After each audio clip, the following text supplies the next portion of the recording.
So much specialization is required, so much dedication to hard work and toughness is required, and yet so much attention to team unity and team morale is so important.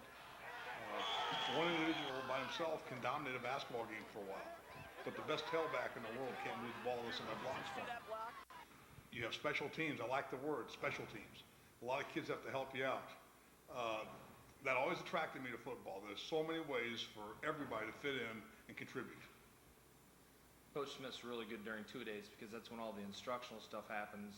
And as coaches, I think you're looking at the end of the summer coming and then, getting 2 days started. So 2 days is really exciting around here, and Coach Smith's always emphasized 2 days. And then, of course, probably the first game of the year after all the hard work that you do, playing in the scrimmage and then going up against KV that first game. So I'd say a combination of 2 days and that first game. We've got to find one thing in this ball club. We got to find a way to get an entire situation done properly. We were so bad on offense yesterday, it was horrible, and we were sharp as hell today. Then our defense got a little lax at the end.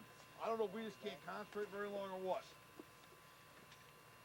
We're going to find a formula.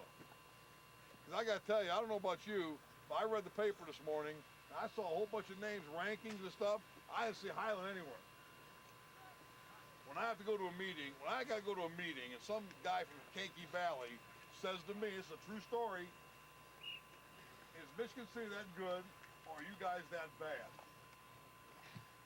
That just upsets my pride. Guys, we're ready to play Friday. Trojans on three. 1, 2, 3. Trojans! Week 1 of the 2001 season brought the non-conference Kankakee Valley Cougars up from the marshes of the Kankakee River. The new-look Cougars were looking to spread the field and launch an aerial assault on the Trojans. But not to be. Aaron Zobowski started the season off right with some nifty runs down the right sideline, totaling 51 yards.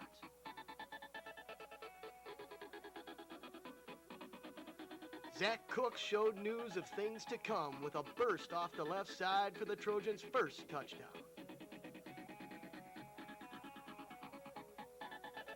Two more runs with some fancy footwork and hard-nosed running by Cook put the Trojans in business again.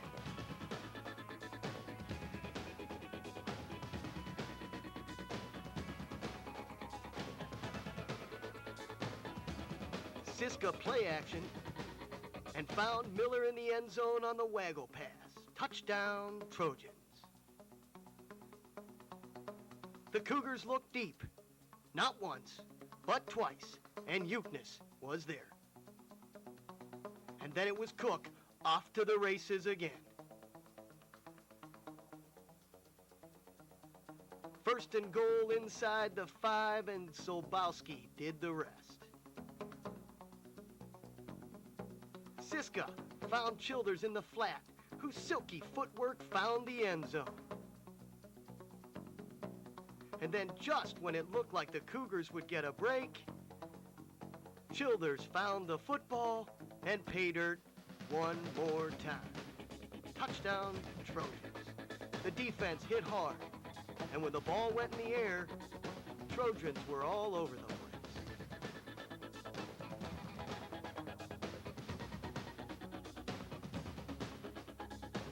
As night fell on Zybold Field, everybody was getting into the act.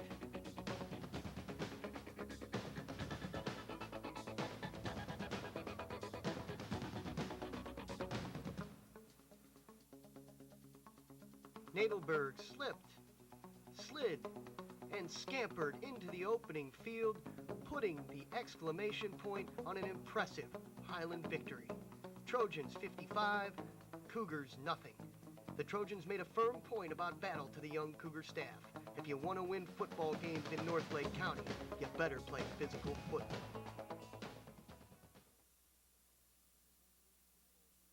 The Trojans traveled to Gavitt to face the Gladiators in a rain-drenched quagmire. Smith and company knew early that this one was going down to the last second. Here we go, Coach against Highland.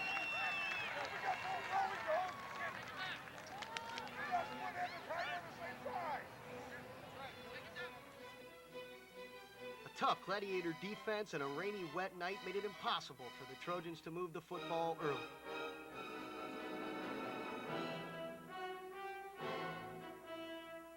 gritty Gavitt Gladiators got loose, scampering themselves into an early field goal position situation.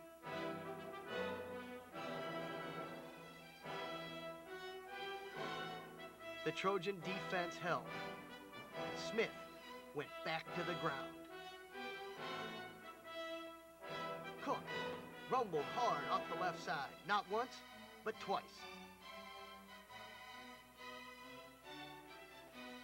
As the rain fell hard late in the first half, the Trojans drove for a go-ahead score.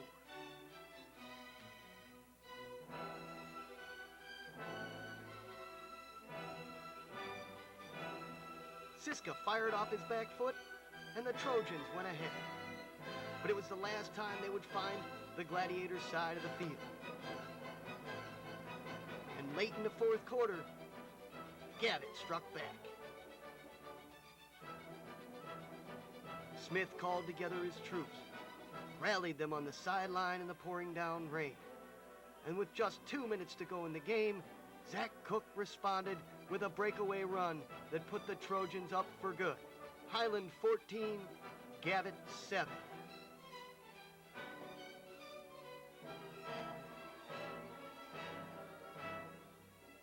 Despite turnovers and miscues and stumbling and bumbling, with the game on the line, the offense buckled down with a big run to pay dirt.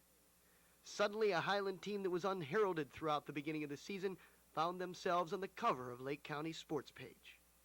The Hammond Wildcats brought a state ranking of 8th and a talented multi-threat star in Jawan Turner to Zyvold Field.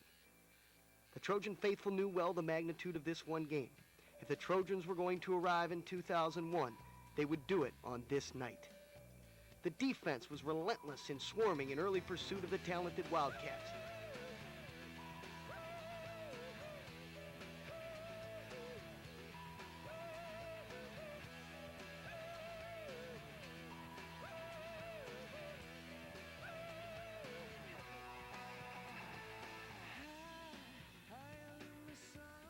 They kept the Wildcats at bay with field position football.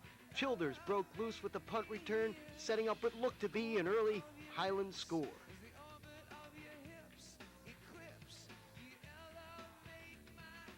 But the running game was stymied, and Siska was forced to look to the air. He missed Solbowski deep. And then on 3rd and long, the Trojans were driven out of field goal position by a big sack. Late in the first half, the game was not at its 0. But the talented Turner got loose, shaking and baking his way to big yards. And with just seconds to go on the first half clock, the Hammond Wildcats struck first. With a prayer pass deep into the corner of the end zone, touchdown Turner, 7-0 Wildcats. Smith rallied his troops.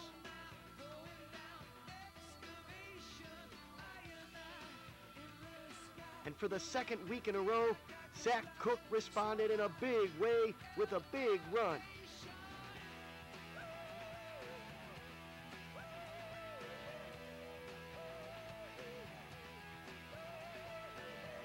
Just 2 plays later, Cook rambled off the left side and leapt into the end zone, tying the game at 7. The momentum had shifted, and the Trojans were on the attack.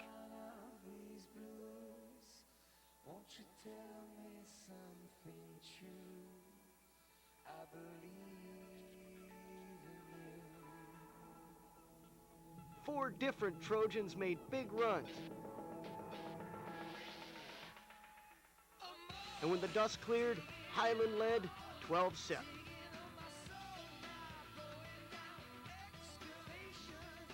A 4th down miracle put the Wildcats up 14-12 with just 37 seconds to go. Highland had one last chance. Siska fired long, and Childers was there.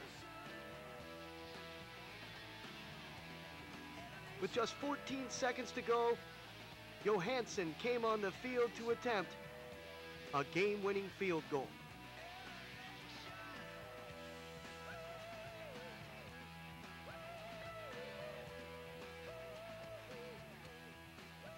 The kick was good, the miracle complete. Highland 15, Hammond 14, and the Trojans were on their way.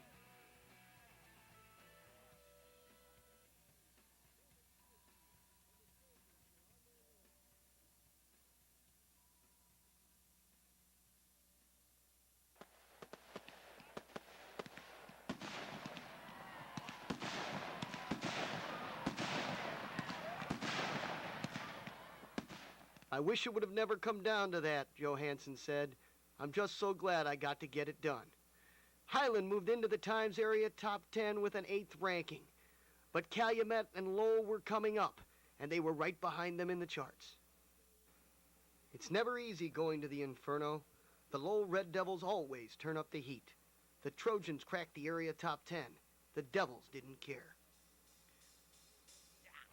But Highland marched down the field right off the bat, and Cook rambled into the end zone for the opening score. The Devils answered with some long runs, and not one, not two, but 3 scores of their own.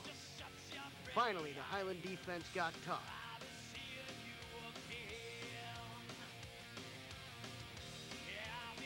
Cook broke loose for 45 yards down the left sideline.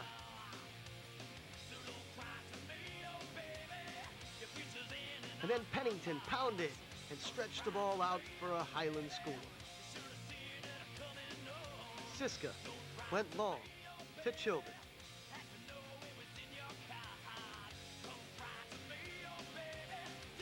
And then Childers found a miracle in the end zone, sending the game to overtime.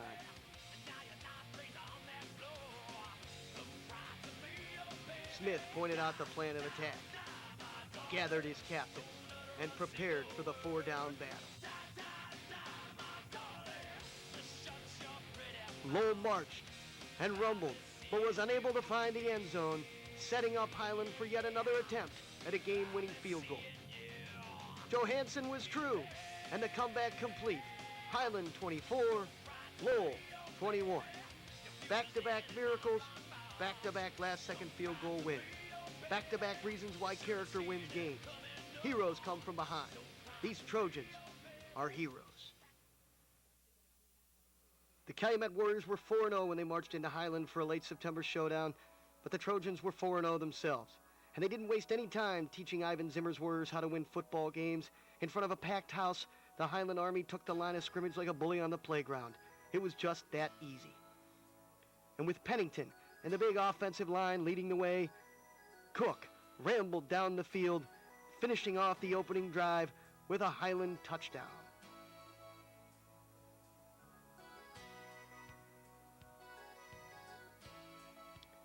The defense easily contained explosive Division I tailback prospect Demario Campbell. The Warriors were forced to the air. The secondary was ready.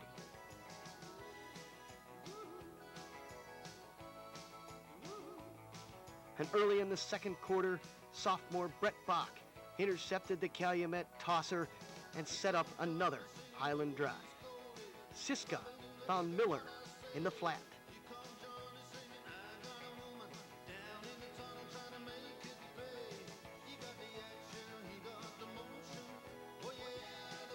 And then it was back to the ground. Cook on the counter, into the open field, doing the rest.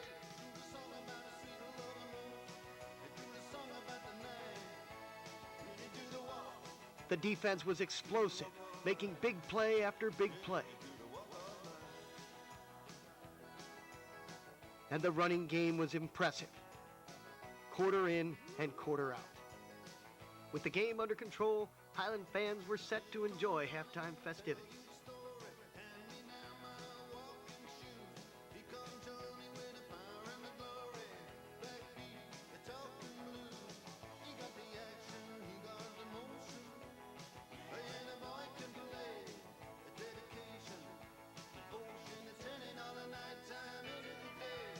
The second half brought more of the same, as Zolbowski, Cook, Nadelberg, and Pennington led the Trojans down the field for a final score and a convincing 25-7 victory.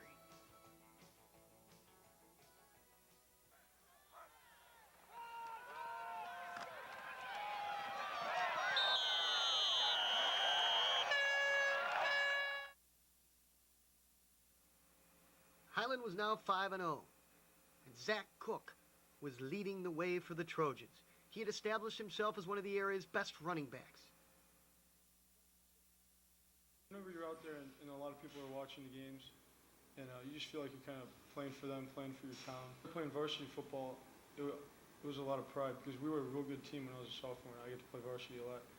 And we just carried that on through the years, my junior and senior year. It's a lot of pride.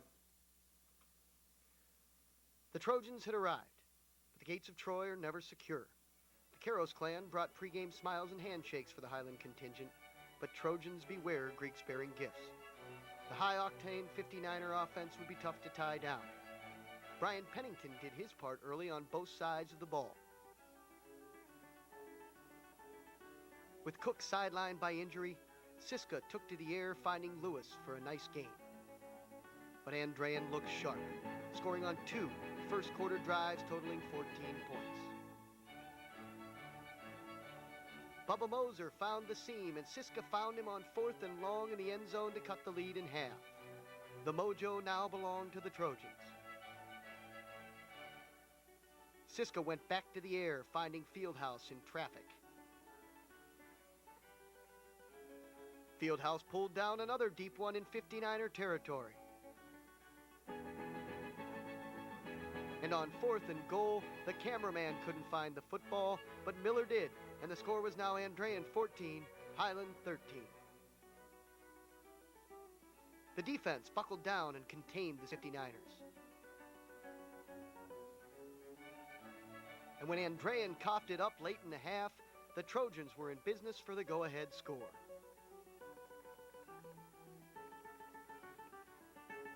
Siska hit Moser inside the 10, 1st and goal. He then scrambled for the corner, but the physical Niners said no go. The Trojans went to the well, but Zilbowski came up just a half yard short, and Highland wouldn't find the pylon again. The gates and faces of the Trojan soldiers said it all. A wounded Trojan army succumbed to the 59ers, 35-13.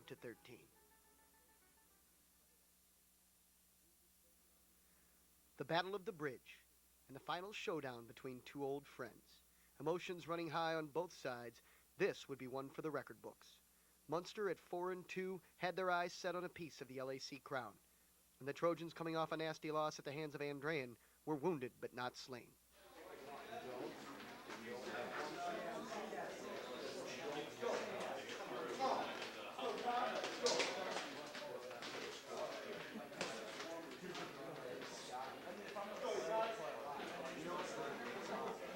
Right now, there's one attitude you better have. If you're the kind of person who's going to get bored, beaten up on somebody in a red uniform, then don't come out of this locker room. Because the only way we can beat this team is make them play our kind of game. You played these guys before. You know these kids. Wonderful guys. We just got to bring it to them. Tackles don't get trapped. Tackles don't get trapped. We'll handle everything else. Gentlemen.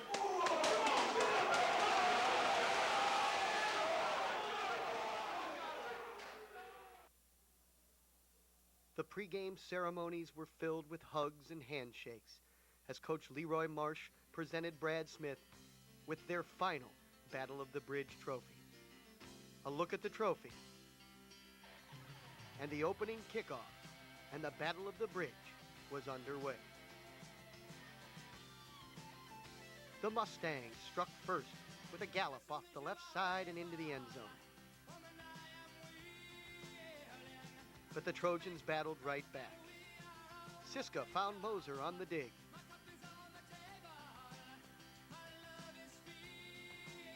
And then threaded the needle to Miller. But the Trojans couldn't find the magic. And on 3rd and long, from deep in their own territory, the Mustangs broke out of the corral with a 50-yard run after catch, striking a blow to the Trojan spirit. The 11-play, 90-yard drive culminated in a sneak touchdown that took the game to 14-0 at the half. The second half kickoff brought more despair as the Mustangs broke out of the pen and darted 95 yards for a touchdown and a 20-0 lead. The battle was seemingly over. But not so fast. The Trojan defense answered the call, and suddenly the Mustangs were on the run.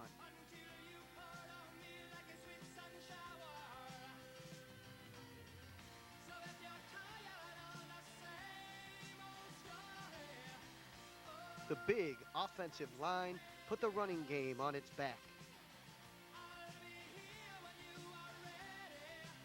The Trojan ball carriers pounded for some tough yards.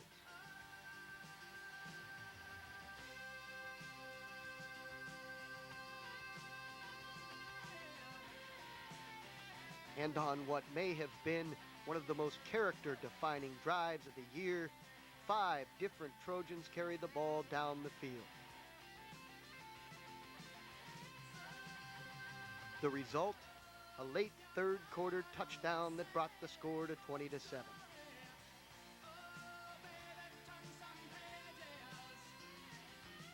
Cook found a lane and turned on the Jets for a 65-yard score that cut the Mustang lead to 6. But it was too little, too late. Despite the reawakening of that gutsy Highland spirit, Munster prevailed 28-14.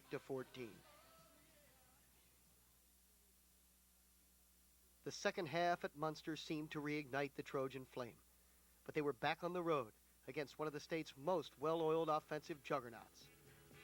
The Griffith Panthers are an arrogant bunch, and the Trojan defense came ready to fight, turning Griffith away early. The offense looked to establish itself on the ground, but the Panthers wouldn't budge. This would be a defensive monster.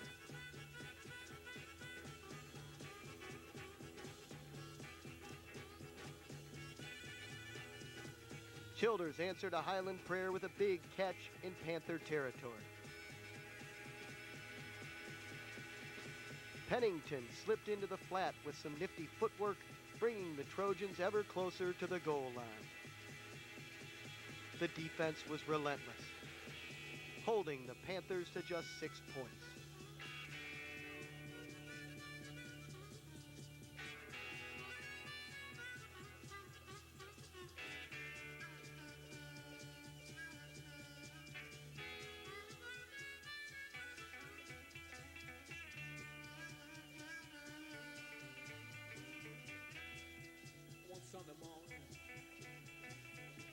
With the score still 6-0, early in the fourth quarter, Griffith got loose on a big play that put the game out of reach.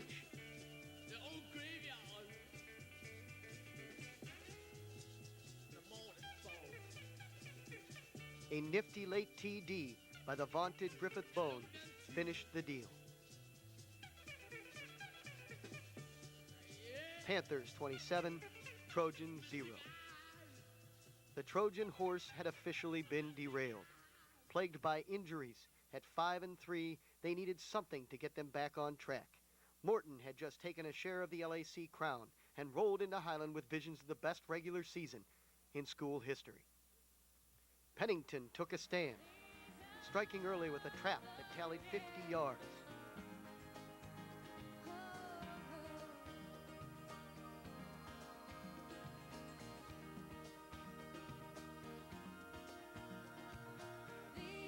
Two solid runs later, and Nadelberg had the Trojans into the end zone with the early lead.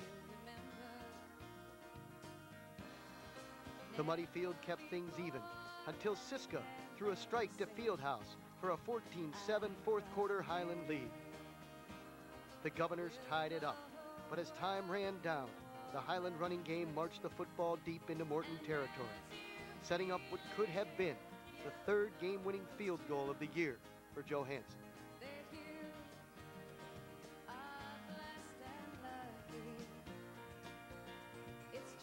Chris Boyd set the tee. The snap was good, but the kick was blocked, sending the game to overtime. The Governors used only 2 plays of the overtime series to take a 7-point lead, and the Trojans pounded it in themselves. Desperate to get back on top, Highland decided to go for 2. It would be win or lose. No draw. Cisco rolled right and floated one into the end zone, and Miller pulled in the conversion, and the Trojans had pulled off the miracle in the mud, 22-21. Highland fans went crazy. Trojan toughness had stayed the storm, and a gutsy performance had brought back the winning edge. Through injuries and disappointing losses, the Trojans braved a long October, showing character and climbing back on top.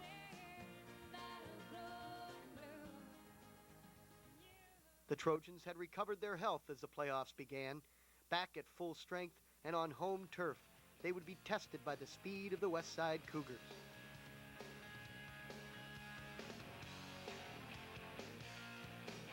The offense wasted no time making their point as Cook took an early handoff, cut back, and dashed into the secondary and inside the 5.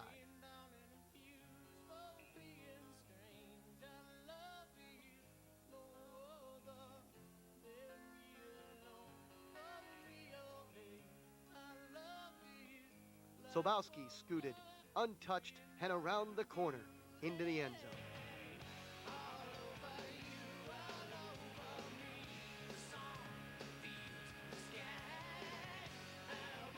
Nadelberg carried them down the field on the next possession with some quick darts and some crafty cuts.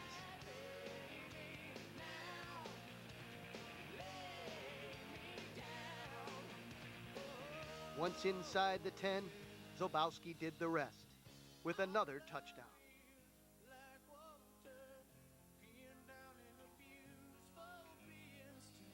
Childers caught the bomb from Siska after a slick out and up double move.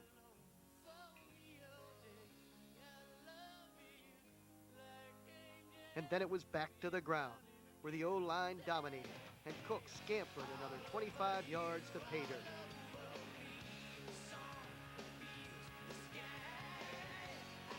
Fox and the sophomore contingent got themselves into the act early in the third quarter.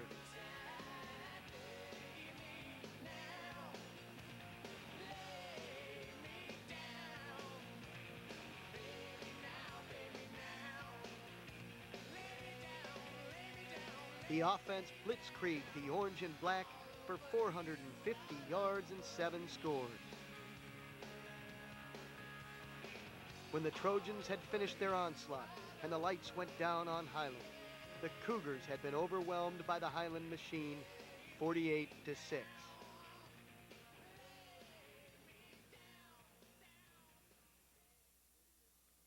The sectional semifinal brought a rematch with the Panthers at Griffith. It would be another street fight, and Highland would have to stop the Panthers' big plays. With sacks and relentless pursuit, Highland controlled the Panthers again in the early going. The offense, like a heavyweight fighter with a quick jab, caught the Panthers off guard, and sophomore quarterback Chris Boyd shredded the talented Panther defense.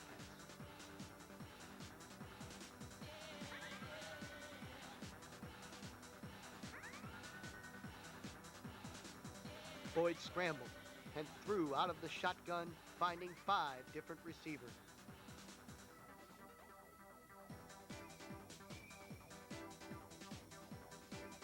Lewis got free on the right sideline, and Boyd found him for a touchdown, cutting the Griffith lead to a point. But the Panthers got all they needed with another big play that put this one out of reach.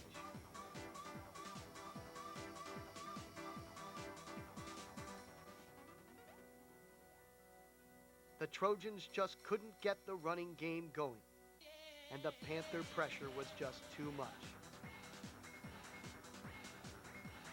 In the end, the noble Trojans fell 35-6, but they strutted out of 2001 with pride, having re-established the Highland winning tradition.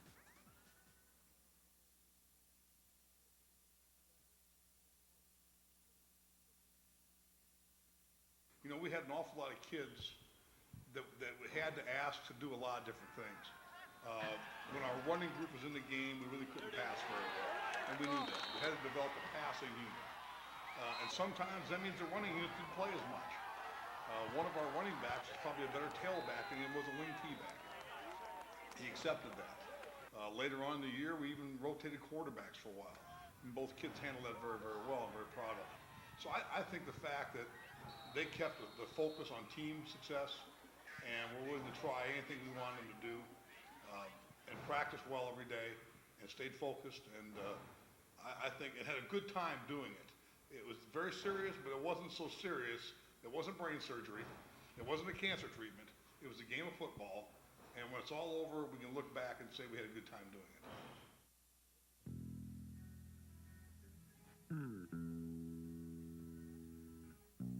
Like the pine trees lining the winding road, I've got a name, I've got a name. Like the singing bird and the croaking toad, I've got a name, I've got a name. And I carry it with me like my daddy did, but I'm living the dream that he kept here. Moving me down the highway, rolling me down the highway, moving ahead so life won't pass me by.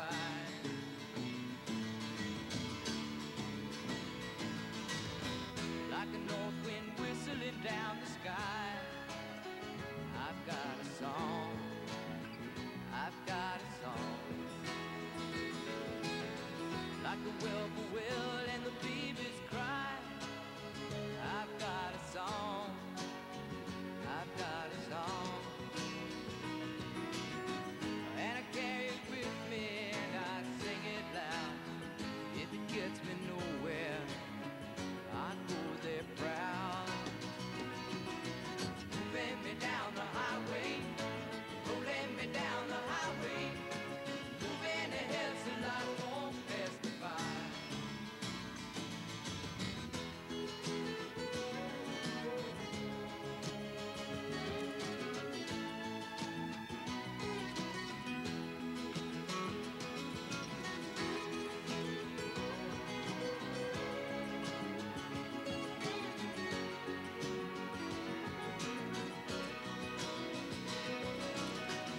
And I'm gonna go there free. Like the fool I am and I'll always be.